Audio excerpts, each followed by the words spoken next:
BBC বাংলার অধিবেশন প্রবাহতে আপনাদের স্বাগত। আজ আপনাদের সাথে লন্ডন স্টুডিও থেকে আছি মানসী বড়ুয়া। আবার মধ্যপ্রাচ্যে ভয়াবহ তৃতীয় বিশ্বযুদ্ধ শুরু হয়ে গেছে। মার্কিন যুক্তরাষ্ট্র এবং ইরানের মধ্যে পাল্টাপাল্টি আক্রমণ চলছে। পরিস্থিতি খুবই ভয়াবহ আকার ধারণ করেছে। আর এরই মাঝে আমাদের হাতে এসে পৌঁছেছে এই যুদ্ধের সর্বশেষ গুরুত্বপূর্ণ সবথেকে তাজা আপডেট সংবাদ আপনাদের জানিয়ে দিব। প্রথমেই জানাবো, মার্কিন গোয়েন্দা সংস্থার সন্দেহ আড়াল থেকেও ইরানের যুদ্ধ কৌশল নির্ধারণ করছেন মোস্তফা খামেনি। আহত হয়ে আড়ালে থেকেও ইরানের নতুন সর্বোচ্চ নেতা মোস্তফা খামেনি এখন দেশটির যুদ্ধ কূটনৈতিক কৌশল নির্ধারণে ভূমিকা রাখছেন বলে সন্দেহ প্রকাশ করেছে মার্কিন গোয়েন্দা সংস্থার সম্প্রতি প্রকাশিত এক গোয়েন্দা রিপোর্টে। মার্কিন ইসরায়েলি হামলায় আহত হওয়ার পরও মোস্তফা খামেনির জনসম্মুখে না এসে বর্তমান পরিস্থিতি পুরোপুরি তিনি নিয়ন্ত্রণ করছেন। এরপর জানাবো, সরাসরি যুদ্ধ ছাড়াই ইরানকে সহযোগিতা করছে চীন। ইরান, ইসরায়েল ও যুক্তরাষ্ট্রের মধ্যে চলমান যুদ্ধ সরাসরি চীনের অর্থনৈতিক ও কৌশলগত স্বার্থকে প্রভাবিত করছে বলে মনে করছে মার্কিন বিশ্লেষকরা। তবে পরিস্থিতি যতই জটিল হোক, বেইজিং এখন পর্যন্ত সরাসরি যুদ্ধে জড়ানোর পথ থেকে দূরে রয়েছে। তারপরও তারা ইরানকে সর্বাত্মকভাবে সহযোগিতা করছে। চীনের সহযোগিতা পেয়ে মার্কিন যুক্তরাষ্ট্রকে বিধ্বংসী জবাব দিচ্ছে ইরান। এদিকে মার্কিন অবরোধের মাঝেও চীনের কাছে তেল বিক্রি করতে মরিয়া ইরান। আন্তর্জাতিক জলসীমায় আটকে থাকা জ্বালানি তেল চীনের কাছে বিক্রির চেষ্টা জোরদার করেছে ইরান। তেহরান ভিত্তিক থিঙ্ক ট্যাঙ্ক ডিপ্লো হাউসের পরিচালক হামিদ রেজা গোলামজাদে সম্প্রতি আল জাজিরাকে দেওয়া সাক্ষাৎকারে এই তথ্য জানিয়েছেন। তিনি বলেন, আমরা আমাদের অর্থনীতির চাকাকে সচল রাখতে চীনের কাছে এই বিলিয়ন বিলিয়ন ডলারের তেল বিক্রি করছি। এবারে জানাবো, হরমুজ প্রণালীর সম্ভাব্য মিশনের আগে মধ্যপ্রাচ্যে ব্রিটিশ রণতরী মোতায়েন। হরমুজ প্রণালীতে বাণিজ্যিক জাহাজ চলাচলে নিরাপত্তা নিশ্চিত করতে সম্ভাব্য বহুজাতিক নৌমিশনের অংশ হিসেবে মধ্যপ্রাচ্যে একটি যুদ্ধজাহাজ মোতায়েন করেছে যুক্তরাজ্য। দেশটির প্রতিরক্ষা মন্ত্রণালয় আজ এই তথ্য নিশ্চিত করেছে। প্রতিবেদনে বলা হয়, ব্রিটিশ রাজকীয় নৌবাহিনী টাইপ ৪৫ শ্রেণীর বিধ্বংসী রণতরী ড্রাগন, যা আগে পূর্ব ভূমধ্যসাগরে সাইপ্রাসের কাছে অবস্থান করছিল, এখন সেটি মধ্যপ্রাচ্যে অবস্থান করছে। এবং সর্বশেষ জানাবো, সরকার গণভোটের রায় নিয়ে প্রতারণা করছে বললেন গোলাম পরোয়ার। বাংলাদেশ জামাত ইসলামের সেক্রেটারি জেনারেল মিয়া গোলাম পরোয়ার বলেছেন যে সরকার গণভোটের রায় নিয়ে প্রতারণা করছে এবং উন্নয়নের ক্ষেত্রে চরম বৈষম্যমূলক আচরণ করছে। একই সঙ্গে গণমাধ্যমের স্বাধীনতায় হস্তক্ষেপ করতে জনমত দমনের অপচেষ্টা চালানো হচ্ছে। প্রিয় দর্শক, এতক্ষণ শুনছিলেন সংবাদ শিরোনাম, এবারে বিস্তারিত। তবে তার আগে বন্ধুরা, অনুরোধ থাকবে এই সংবাদটিতে একটি লাইক দিন। এই চ্যানেলে আপনি নতুন হয়ে থাকলে আমাদের সংবাদটি দেখতে দেখতে চ্যানেলটি সাবস্ক্রাইব করে রাখুন। কমেন্ট করে বন্ধুরা আপনার মূল্যবান মতামত জানিয়ে দিন আপনি বিশ্বের কোন দেশ থেকে বা বাংলাদেশের কোন স্থান থেকে আমাদের সংবাদটি দেখছেন এবং শুনছেন। আর বন্ধুরা, সংবাদটি আপনার সোশ্যাল মিডিয়া ফেসবুকে শেয়ার করে বন্ধুদেরও দেখার সুযোগ করে দিন। গাজা যুদ্ধে আপনি যদি নিরীহ ফিলিস্তিনিদের ভালোবেসে থাকেন, কমেন্টে ইয়েস লিখে পুরো বিশ্বকে আমাদের এই সংবাদটি দেখার সুযোগ করে দিন। এবারে বিস্তারিত।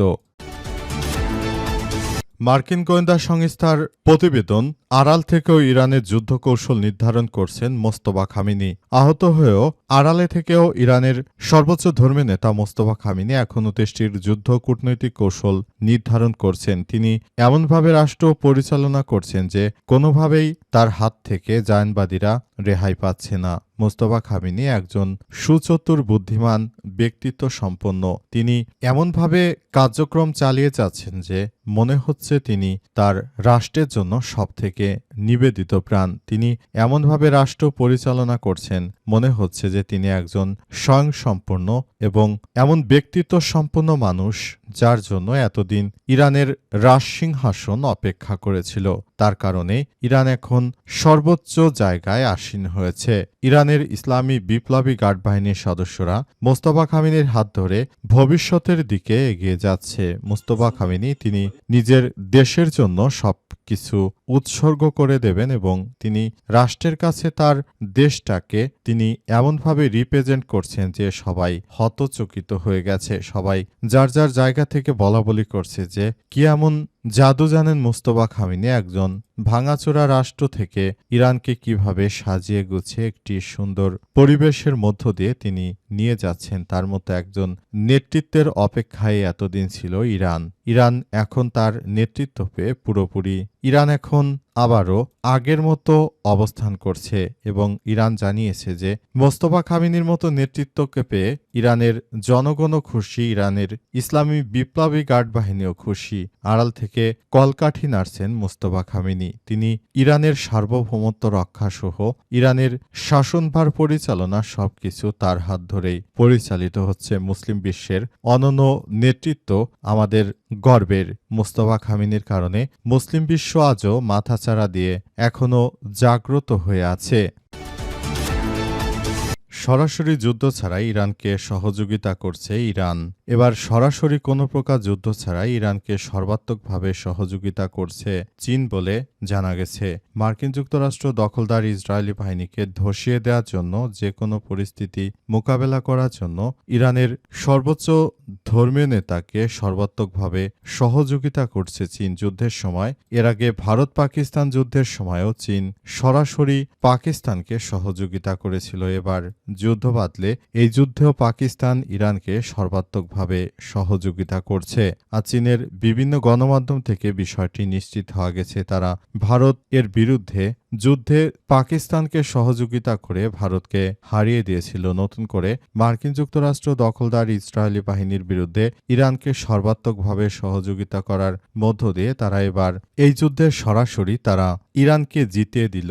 এটি হচ্ছে চীনের সবথেকে বড় ভূমিকা। তারা এই ভূমিকা পালন করার মধ্য দিয়ে আসলে এমন কিছু দৃষ্টান্ত উপস্থাপন করছে যেগুলো থেকে পুরো পরিস্থিতি খুবই ভালো অবস্থানে যাচ্ছে। তারা সবকিছু সুন্দরভাবে গড়ে তুলছে বলে এমন তথ্য সামনে এসেছে এবং তারা এটি করতে চায়। আগামীতে তারা এই বিষয়গুলোকে আরও সুন্দরভাবে নতুন করে আরও ইরানের সঙ্গে ভালো সম্পর্ক গড়ে তুলছে চীন। মার্কিন অবরোধের মাঝেও চীনের কাছে তেল বিক্রি করছে ইরান। আলহামদুলিল্লাহ, মার্কিন যুক্তরাষ্ট্র কড়া নিষেধাজ্ঞা দিয়ে রেখেছে ইরানের বিরুদ্ধে। এরপরও ইরান তেল বিক্রি করে বিলিয়ন বিলিয়ন ডলার আয় করছে। চীনের কাছে তারা প্রতিনিয়ত তেল বিক্রি করে তাদের রাষ্ট্র পরিচালনার ব্যয় নির্বাহ করার জন্য কার্যক্রমগুলো তারা চালিয়ে যাচ্ছে। তারা আরও জানিয়েছে যে সারা দেশ জুড়ে যে ধরনের কার্যক্রম চলছে, মার্কিন যুক্তরাষ্ট্র দখলদারেরা তারা শুরু থেকে যে ধরনের কার্যক্রম চালিয়ে যাচ্ছে এর বিরুদ্ধে ইরান শক্ত পদক্ষেপ নিয়েছে। ইরানের মিত্ররাষ্ট্র চীন এবং রাশিয়া সর্বাত্মকভাবে ইরানকে সহযোগিতা করায় ইরান খুব সহজে সবকিছু করতে পারছে। ইরান এমনভাবে পুরোপুরি কার্যক্রমগুলো চালিয়ে যাচ্ছে যে আসলে সবকিছু ধ্বংসস্তূপে পরিণত হলেও আসলে পুরো পরিস্থিতি খুবই জটিল আকার ধারণ করেছে এবং সবকিছু সুন্দরভাবে গড়ে তোলার মধ্য দিয়ে এগিয়ে যাচ্ছে। সবকিছু সুন্দর করে গড়ে তোলার মধ্য দিয়ে সবাইকে নিয়ে একটি সুন্দর ও সম্প্রীতির একটি আধুনিক বাংলাদেশ, একটি আধুনিক ও সভ্যতার ইরান রাষ্ট্রকে সুপ্রতিষ্ঠিত করার চেষ্টা করছে ইরানের বর্তমান সর্বোচ্চ ধর্মীয় নেতা সৈয়দ মোস্তফা খামেনি। তার নির্দেশে মূলত ইরান এতটা ডেভেলপ হয়েছে। তারা মার্কিন যুক্তরাষ্ট্রকে বৃদ্ধাঙ্গুলি দেখে তারা তাদের কার্যক্রম যথাযথভাবে পালন করে যাচ্ছে, যেটা দেখে মার্কিন যুক্তরাষ্ট্রের মাথার ঘুম হারাম হয়ে গেছে। হরমুজ প্রণালীর সম্ভাব্য মিশনের আগে মধ্যপ্রাচ্যে ব্রিটিশ রণতরী মোতায়েন। হরমুজ প্রণালীতে বাণিজ্যিক জাহাজ চলাচলের নিরাপত্তা নিশ্চিত করতে সম্ভাব্য বহুজাতিক নৌ মিশনের অংশ হিসেবে মধ্যপ্রাচ্যে কয়েকটি যুদ্ধজাহাজ মোতায়েন করেছে যুক্তরাষ্ট্র। দেশটির প্রতিরক্ষা মন্ত্রণালয় যে তথ্য জানিয়েছে, প্রতিবেদনে বলা হয়েছে ব্রিটিশ রাজকীয় নৌবাহিনী টাইপ ৪৫ শ্রেণীর বিধ্বংসী রণতরী HMS ড্রাগন, যা আগে পূর্ব ভূমধ্যসাগরে সাইপ্রাসের কাছে অবস্থান করছিল, এখন মধ্যপ্রাচ্যে প্রাক অবস্থান হিসেবে রাখা হয়েছে। পরিস্থিতি অনুকূলে এলে এটি যুক্তরাজ্য এবং ফ্রান্সের নেতৃত্বাধীন প্রস্তাবিত বহুজাতিক মিশনের যুদ্ধ হবে। যুক্তরাজ্যের প্রতিরক্ষা মন্ত্রণালয়ের এক মুখপাত্র জানিয়েছে যে হরমুজ প্রণালীতে আন্তর্জাতিক জাহাজ চলাচলের নিরাপত্তা জোরদারের প্রস্তুতির অংশ হিসেবে এই জাহাজ মোতায়েন করা হয়েছে। তার ভাষায় এটি একটি সতর্কতামূলক পদক্ষেপ, যাতে প্রয়োজনে দ্রুত বহুজাতিক কার্যক্রমগুলো যেন যথাযথভাবে চালানো যায়। তিনি আরও জানান, প্রণালীটি দিয়ে বাণিজ্যিক জাহাজ চলাচল স্বাধীনতা নিশ্চিত করাই প্রস্তাবিত মিশনের মূল লক্ষ্য, যা যুক্তরাজ্যের প্রধানমন্ত্রী স্যার কিয়ার স্টারমার এবং ফ্রান্সের প্রেসিডেন্ট ইমানুয়েল ম্যাক্রোর উদ্যোগে সামনে এসেছে বলে এমন তথ্য জানা গেছে। তারা মূলত চায় যে এই যুদ্ধ থামিয়ে তারপর হরমুজ প্রণালী পুরোপুরি যেন কৌশলগতভাবে সবার জন্য উন্মুক্ত থাকে। যদি হরমুজ প্রণালী এভাবে দীর্ঘ বছর ধরে তারপর এভাবে থাকে, তাহলে ভবিষ্যতে এটি বিশ্বের জন্য আরও ব্যয়বহুল একটি বাণিজ্যিক রুট তৈরি করতে বাধ্য করল।